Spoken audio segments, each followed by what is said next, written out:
John Mitchell was head of a thing called Screen Gems, which was totally owned by Columbia Pictures. A very good company. I liked them. John Mitchell was a terrific salesman. They made a deal with a pair of guys called Hanna-Barbera, Bill Hanna and Joe Barbera.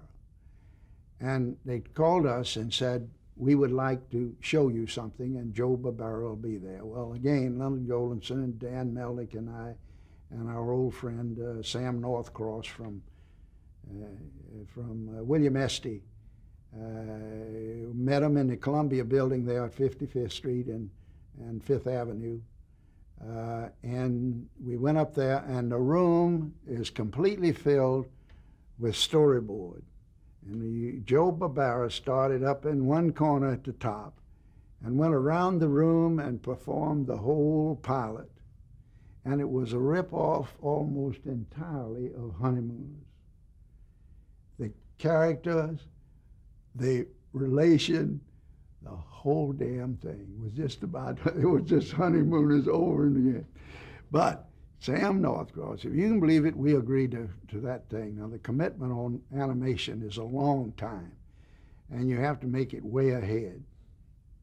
We committed to that thing for next year's 8:30 on Friday night, fully sponsored by Camel Cigarettes. That seems almost impossible today.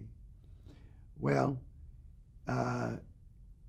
Jackie Gleason, who was the Honeymooners and whom I sold way back yonder in CBS days, sold the Honeymooners in my CBS days. And I did not know Jackie. I never met him a couple of times at Toot Shorts, but he was never on our network, and he never liked ABC anyway.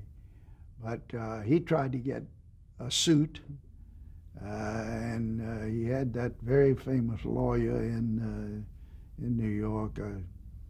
Anyhow, he was from White and Case, and they refused to take the suit.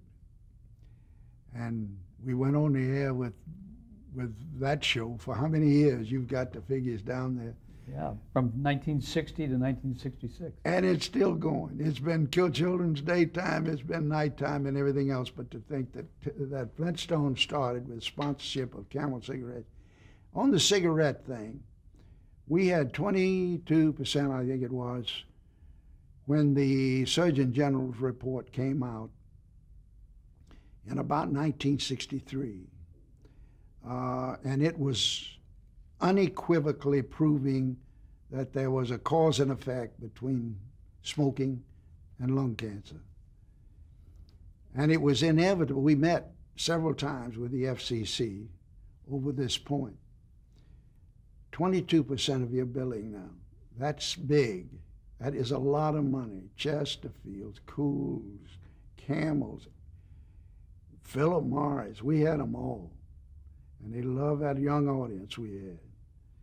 And example, they really were going for the young kids with the Flintstones. Joe Barbera would never let those people smoke, despite the fact that they wanted them to smoke at least cigars. He never let them smoke. And he doesn't smoke.